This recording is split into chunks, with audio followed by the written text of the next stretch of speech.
Good evening and welcome to Let's Talk. My name is James, and I started the show wanting to talk about news of the day and things like that. But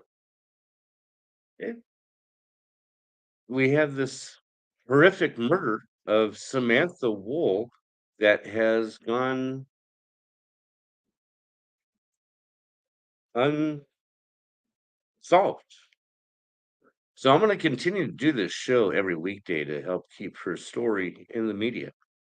Uh, A little bit about myself. I have many years in investigations as I own my own private investigation firm and for 10 years in the Bay Area. I've done court reporting for the military and the DoD, and I've conducted classes of how to interrogate witnesses and suspects, as well as was an instructor of deception detection techniques. So it gives me somewhat of an insight of criminal cases, and this is what we know so far. Samantha Woll is a 40-year-old single woman from Detroit and was brutally murdered, uh, stabbed to death at her residence at 6:30 in the morning, Saturday, October 21st, 2023. A neighbor called 911 to report a body laying on the sidewalk in the Lafayette Park area of Detroit.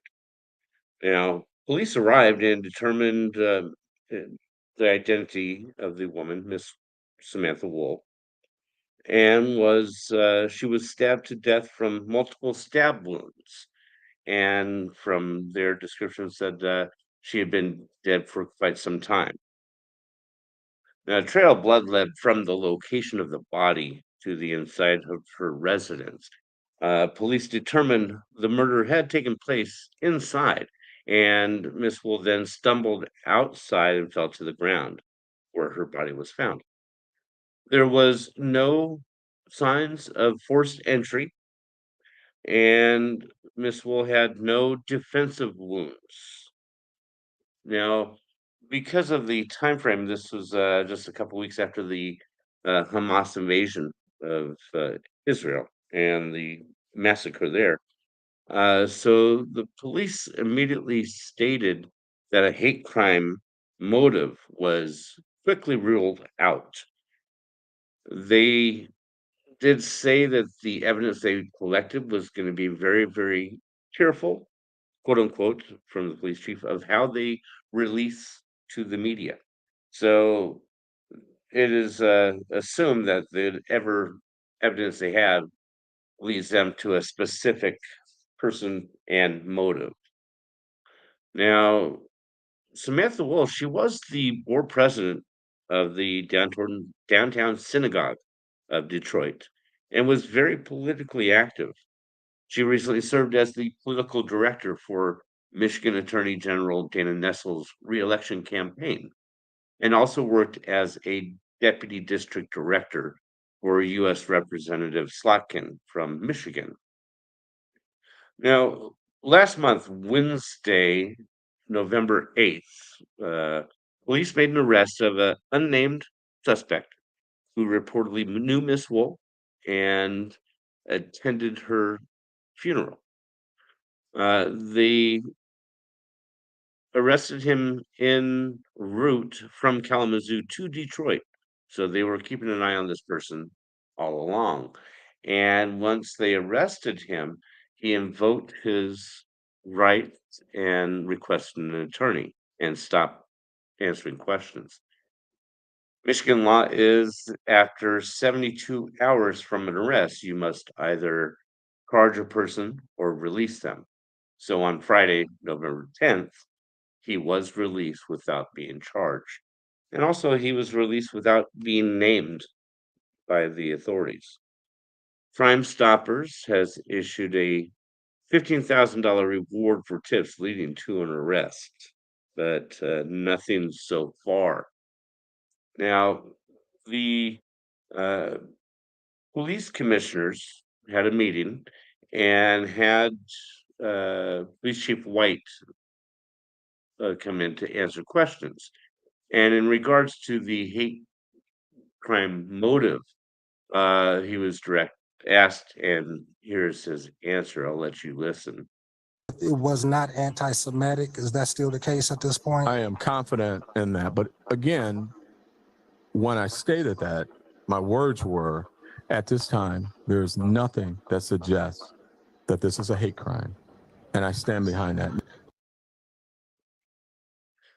So yeah, that's his remarks that he made. Now, so it is assumed that the detectives are following a domestic violence type motive. Uh, the things to note: her cell phone and wallet were present, and no forced entry to her residence where the murder had taken place. So it was not a robbery. Now, being taken in, murder taking place inside, that means the person was either in the residence waiting for her, or possibly she picked somebody up on the way home from a wedding she went to the night before. Uh, give you some backstory. She went to a wedding and for a friend. She left at 12:30 that morning, Saturday morning. She, according to witnesses, she left alone.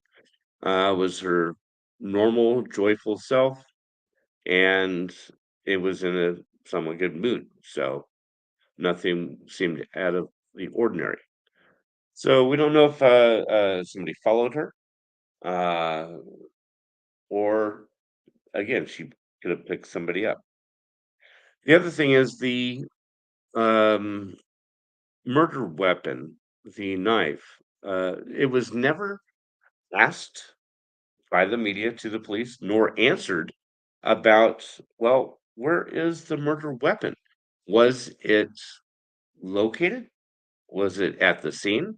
Was it a knife from the victim's residence? Was it outside? Was it brought with them? Were there fingerprints? These items, I mean, the media has not even asked these questions to the police. So it's strange with regards to that. So yeah, that is what the case is now. It is devastating for the family. This is the second day of Hanukkah, and I can just imagine what the parents and her sister are going through. So my thoughts are with them.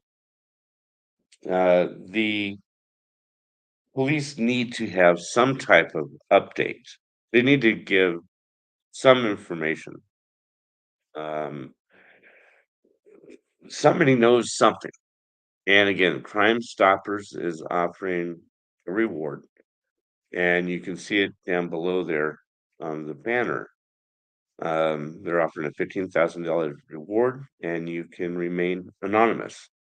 So you can either call the number that is scrolling below, or in the description, there's a website you can click on and provide information there. But again, somebody knows something, and it's just a matter of coming forward and speaking and helping solve this horrific murder that needs to be solved and the perpetrator brought to justice. So please, if you can, share this with your friends, share it on your platforms, anywhere you can. Keep this investigation active, and let's bring this person to justice. So I will continue to do this every weekday. So today is Friday. I will see you again on Monday evening. Until then, good night.